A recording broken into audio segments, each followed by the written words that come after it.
Jeremy Adams and Roger Cruz continue the 1 Minute War as the Flash family learn of Central City's invasion and the villains' ties to their adventures within the multiverse.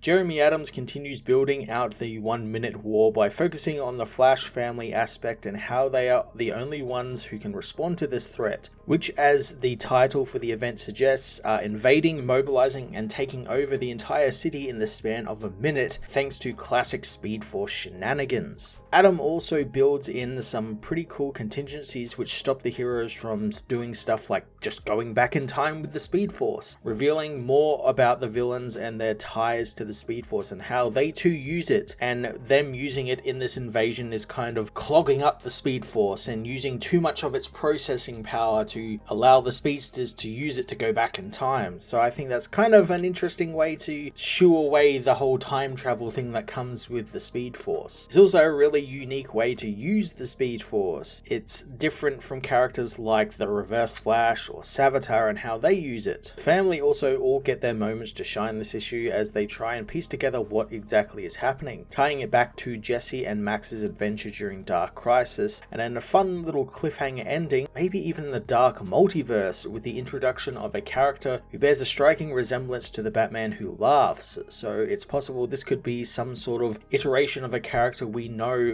but from the Dark Multiverse. It's the little connections like that that make this book feel properly ingrained in the continuity of DC Comics. Roger Cruz again does some really fantastic chaotic work depicting the beginning of this 1 Minute War, playing around with the concept that these heroes are the only thing that is able to move on the page, and the environments are all caught in these really cool moments that usually would only see on the page for like just a second, like a panel. But I like that we get these cool big explosions and hellfire raining from the skies just in every page because it's all just static and all just hanging there in time. Cruz also does some really cool designs for the villains, which is some very simple designs. It's just very simple armors and soldiers, and I like that it's not overly designed or complicated. It's all very easily distinguishable as, okay, this is a villain, this is a bad guy that the heroes are going to have to fight.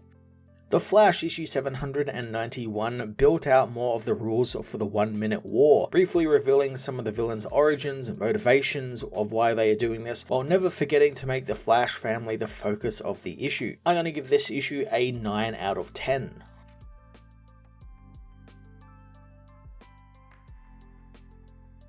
The Flash issue 791 finds the Fraction decimate Central City in the split second they land, killing thousands as in that moment of time, Linda finds that Wally is okay and they are the only ones able to move thanks to their speed powers somehow switching on as soon as something hit them. They find Ira is able to move thanks to her speed powers as well, but Jai can't. Wally, however, notices that his son was awake as he used a giant tree to shield the family from the shockwave that hit the city, saving all of their lives. Wally vows to find out what happened as 20 seconds after landing, the spire spills out legions of tanks and soldiers. Impulse and Kid Flash meanwhile investigate the giant wall that has been erected, and Bart wants to find out what's on the other side. Wallace wants to find out why they can't come out of super speed, and they can't get over the wall as it's made out of something frictionless. Bart thinks that they can just vibrate through it, knowing that some of them are good at that sort of thing. Impulse runs straight at the wall and smashes right into it, unable to phase through it. The wall begins to open, but before they are spotted, Jay Garrick grabs the boys, pulling them behind some cover. Kid Flash spots the tanks and ships, thinking that this is some type of invasion, but Jay knows that this is a war. The Flash meanwhile speeds towards the destroyed city, hearing someone is alive, wondering how he can hear them. He finds that it's Barry who is cradling the dead Iris. Wally consoles Barry, wanting to take her body back to the house since it's not safe for them there. Barry thinks that because she's dead, there is nothing he can do, and he would go back in time if he could, but something is using the Speed Force and taking up too much of its power. Wally wants to figure this out together, but he needs Barry's help. The heroes are soon spotted by a Fraction ship, which tries to blow them away. Wally tells them to split up, and the ship follows him, demanding that he lay down his weapons. Wally picks up and throws a piece of metal at the ship, blowing its wing off and causing it to crash into a building, hoping the invader enjoys his first visit to Earth. Jay and the others meanwhile come under fire from soldiers and tanks thanks to Impulse giving them a wave, thinking that they were somewhat friendly. Bart asks if they can just run out of there, but Wallace points out that the enemy is moving just as fast as they are, and they will be run down by the ships, which shoot some sort of EMP, which disrupts their powers. Jay suddenly warns them to get down, diving on top of the boys as their cover is blown away. The soldiers surround the heroes, who get ready to make their final stand, told by Jay that they will die tall and proud. Suddenly, the enemy's tank is flipped up onto the soldiers by Jessie Quick, who is glad that she found the heroes. She explains that Hourman and her were fighting Lionmane, and luckily Rick's Miraclo was still in effect, so he was saved from the devastation when the ship landed, letting Jessie hide him in his apartment before she came looking for help. Jessie reveals that the aliens are the Fraction, which she and Max Mercury encountered when they were searching the multiverse for Barry during the Dark Crisis. She didn't like what the Fraction did to the world they were on, as on the ship, the Fraction's leader learns the Earth has an abnormal number of metagenes for one planet, but they have begun collecting as many as they can find. The leader knows that the Empress always needs capable slaves, as he has told her that they found some organic conduits. A whole lot of them, in fact, and a lot of them are in this city alone. He learns from his men that there are 5 conduits for the Speed Force in this city, and capturing them will make a fine wedding present for the Empress. He orders the Hunter to be awakened, demanding that it be swift in its work, as the Empress will be most impressed with the 5 conduits. Out in the desert around Central City, Max Mercury catches up with one of the soldiers who try to call in reinforcements. He pulls the man off the hoverbike, demanding that he tell him everything he knows. The man says that only the Fraction is forever, hitting his chest and killing himself with an electroshock. Max thinks that it's time that he find the others, as back at their West house, Linda and Ira move their frozen friends and family into the house, as Jay, Jesse and Bart and Wallace arrive home. Bart learns that Wally went into the city to help, and Impulse and Kid Flash want to go and help him, but the arriving Max thinks that they can't split up now. Bart knows that Max tried to go further in the Speed Force, and Max confirms he did,